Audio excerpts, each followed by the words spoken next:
I've done nothing with my life. All because of a stupid fear. That I made this fear morph into this thing called a phobia. Perfect. I'm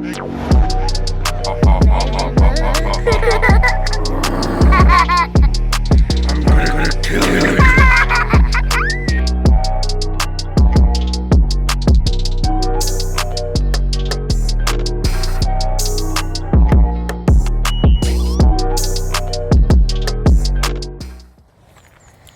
Think about it this way. Now, let's say the fear or the situation that you fear the most is having to speak up, having to say something, or, a speech in front of thousands of people, or let's say a speech in front of just 50 people. This is the thing that you fear the most. Let's say this is the thing that you fear the most, okay? And for many with social phobia or, blushing phobia, this is it. They don't want to be, or we don't want to be, the center of attention. And so let's say this is the fear, okay? You have to stand up in front of 50 people and say a speech. And it doesn't matter whether you know a lot about the subject matter or whatever. It's the fact that people are there, they're going to be looking at you, and you feel afraid that you're going to make a mistake, or you're going to humiliate yourself, or others will laugh at you, whatever. Okay? Now, where is the problem there? Let's dissect this a little bit and think about it. Just think about this really deeply, okay? What's the problem with people looking at us? And where does the humiliation come from? It comes from within. We feel like we're going to either humiliate ourselves, or someone's going to laugh at us, and we're going to feel the humiliation. Now, okay, let me get to the point.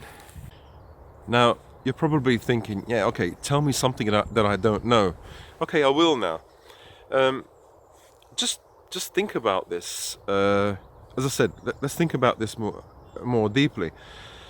Imagine if instead of 50 people there, you substituted those people for 50 babies, or 50 5-year-olds, or 50 100-year-old human beings, okay?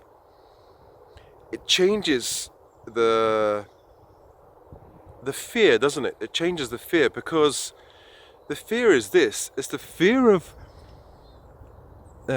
others judging us, or, like if you get 50 human beings that are over 100 years of age, have dementia, are sitting in wheelchairs, sleeping, they don't have the capacity to judge us. So that's okay. 50 dogs or 50 children under the age of 5 don't have the capacity to judge us. So this is what we fear. We fear the judgment of others, the negative judgment of others. I think for me it's quite an interesting revelation,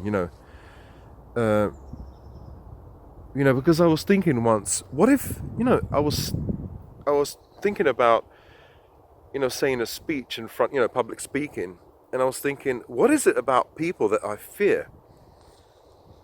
And then I thought, if this room was full of, 100 babies, or 100 dogs, or 100 animals, I wouldn't fear. It's not the numbers that you fear. It's not even the human beings that you fear, because, babies and 100-year-olds are human beings. It's their capacity to judge you. And let's say you had, we lived in a utopia. We lived in a perfect world where you knew that all those 100 people would judge you positively. They're all angels, Then your fear would go down. It's the fear of being judged negatively, the negative judgment is the fear. And what's the negative judgment? It's, the feeling of humiliation, the negative, whatever it is, humiliation, rejection, people laugh at you, it's all those, negative judgments, Sorry, I keep saying, I have to stop that. But, yeah, it's an interesting thought. It's something that I think I might have said before, but it's something that, you can think about and start to, take in and digest and maybe write down in your notebook or your diary and just think about, what Gerald said this morning or today. Yes, it's actually true. It's the judgment, the negative judgment of people. And, it, again, it's a silly thing, but imagine if you put in front of you 100 babies, okay? It's not the numbers of human beings, it's the number of human beings that can judge you negatively that you fear. Because, as I said before, we run away from humiliation and rejection. Humiliation and rejection is the most painful thing, and I believe it's the most painful thing because it's an inbuilt fear. It's an instinctively inbuilt fear that is there to protect us, and in our distant past it literally meant death. So, there you go, there's my theory again, and I think it's right. So where do we go from here? That will be another video. I'll have to think about it. Sorry guys, my videos sometimes are boring, and maybe my videos are not boring. Maybe it's just my negative thinking, my negative thoughts. I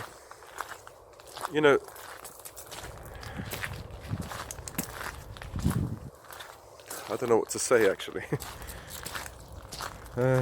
Please like this video, thumbs up the video, share and comment down below, and subscribe, of course, if you haven't subscribed. That's all I wanted to say. I was just thinking about explaining to my viewers the reason why blushing is blushing phobia is so powerful. Because, of course, it's become a phobia. It's become an irrational fear. It's a real fear. Other people won't understand you. You can't expect people to understand you. It's, in a way, it's terrible, but in a way, it's a great thing. How can it be a great thing that people don't understand you, especially loved ones, the people, that you love the most, like your family and friends? How can it be such a good thing?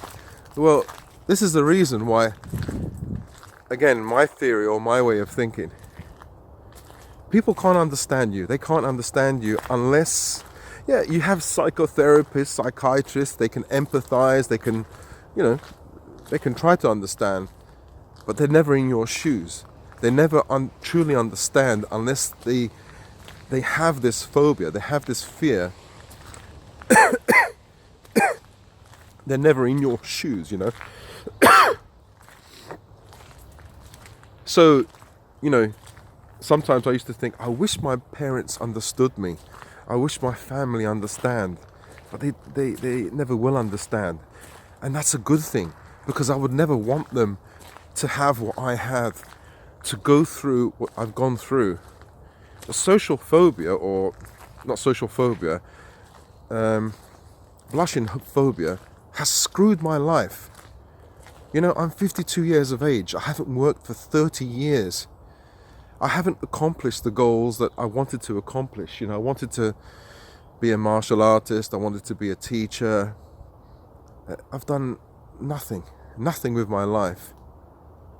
All because of a stupid fear that I made this fear morph into this thing called a phobia. And only now at 52 years of age, I think, okay, maybe I can help people. And by helping people, I'm helping myself. Because I'm thinking, what would I have to do if I was a young guy and wanted to, you know,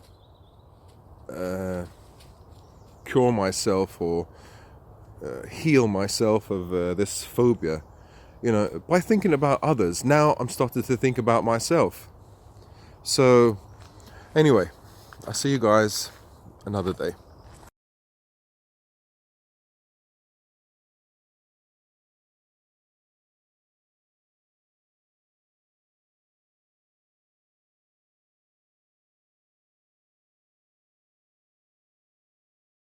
Bye. Burning the bridge that keeps us. I'm here and I'm feeling exaggerated, that's what you assume. The story's over now, I must conclude. I am conflicted, watching where I step still, hanging in the balance. Not the life I want to live, I want to take it all. Standing tall, fear I weighed the person you